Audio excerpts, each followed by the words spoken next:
C'est l'heure de la revue de la presse et des médias israéliens ce matin sur Studio Kalita, relayé sur les ondes des radios juives parisiennes.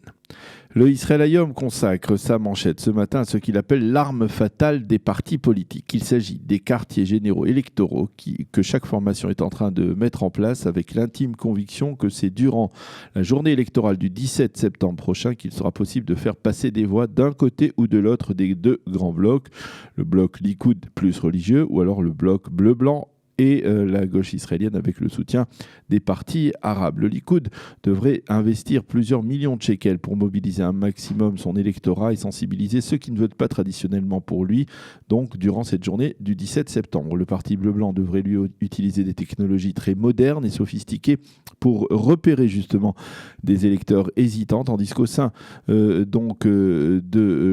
camp démocrate, on a décidé de copier la fameuse campagne de Gewalt, ce que l'on pourrait traduire par au secours, qui a été si efficace pour Binyamin Netanyahou et pour le Likoud au cours des dernières confrontations électorales. Le Israël Hayom nous confie que les formations conservent quelques surprises pour cette dernière journée qui sera donc déterminante.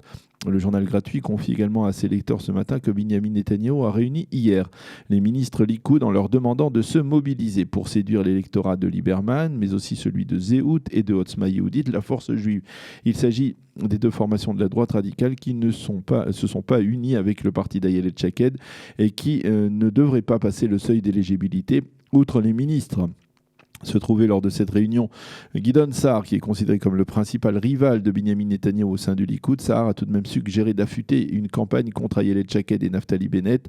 Miri Regev, elle, en a profité pour traiter Ayelet Shaked d'opportuniste politique après avoir repris la tête d'un parti qu'elle avait déserté peu avant les dernières élections et surtout après avoir échoué lors du précédent scrutin. Le Ma'ariv lui révèle qu'au Likoud, on envisage de neutraliser Moshe Feiglin de Zehut, qui rassemble autour de lui quelques 3% des voix.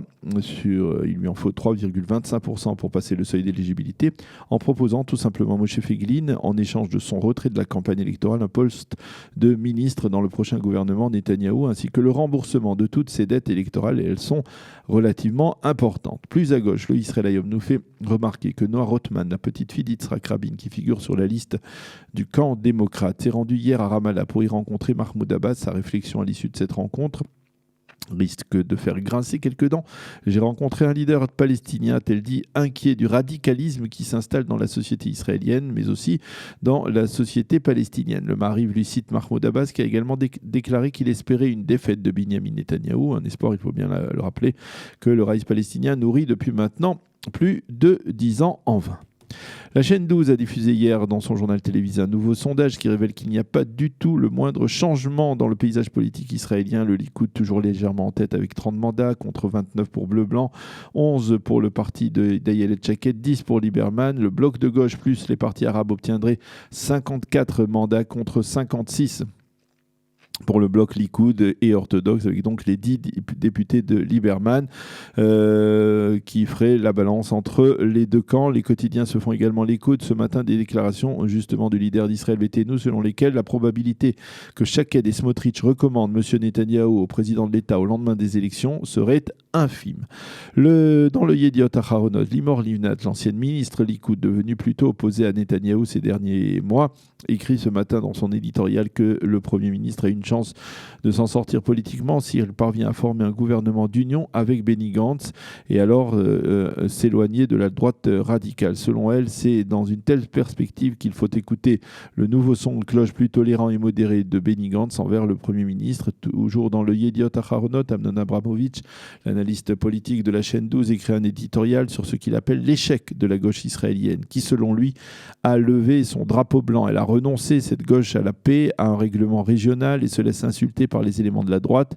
Au lieu d'attaquer et d'expliquer les dangers de l'absence d'un État palestinien, la gauche israélienne s'excuse, écrit avec un certain dépit Amnon Abramovitch ce matin. Outre ces deux éditoriaux,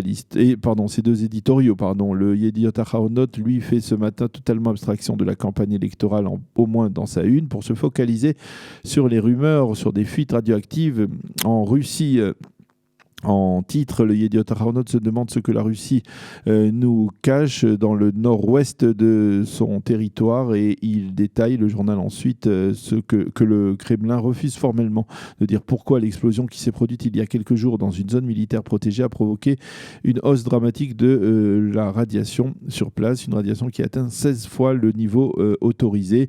Il semble que 5 savants russes et 2 autres civils aient été tués au cours de cette explosion et que ce n'est que quelques jours plus tard que les autorités aient demandé à la population la plus proche du site d'évacuer les lieux. Nadav Eyal, dans son commentaire en page 1 du Yediot Ahronot, explique que cette explosion n'est pas sans rappeler au monde celle de Tchernobyl en 1986. L'accident, l'explosion, la radioactivité et surtout le silence de plomb, si l'on peut dire, avec lequel les autorités soviétiques de l'époque avaient caché l'ampleur de la catastrophe. D'autres titres dans la presse israélienne de ce matin. Le Maariv cite le patron du Hamas à Gaza, Yahya Sinwar, qui se fait de plus en plus menaçant et qui déclare que si Israël se lance dans une confrontation, dans une véritable guerre contre son mouvement, il tirera des centaines de missiles en direction du territoire israélien et brisera, a-t-il dit, l'armée israélienne. Fin de citation.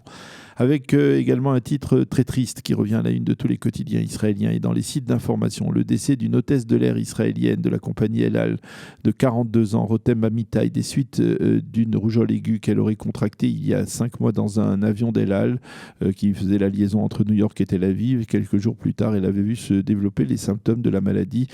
C'était à l'époque où l'on parlait ouvertement d'une épidémie dans le pays. Son état s'est vite dégradé. Elle n'a pas repris conscience au cours des derniers mois, avant donc de décéder hier. Sur 4000 cas recensés au cours des 20 derniers mois, 3 ont conduit au décès des malades en Israël. Et le visage de Rotem Amitai, une jeune femme souriante, et ce matin à la une de tous les quotidiens israéliens.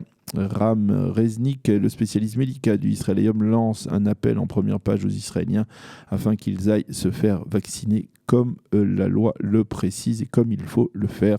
Donc, pour essayer d'enrayer cette épidémie qui, il faut bien l'avouer, au cours des derniers mois, s'est nettement réduite et a été plus ou moins maîtrisée par les services de santé publique en Israël. Et puis le Yediot Ahronot, ainsi que les sites d'information orthodoxes, nous annoncent ce matin la mort du Rav Chaim Ezra HaKohen. Il était surnommé le laitier.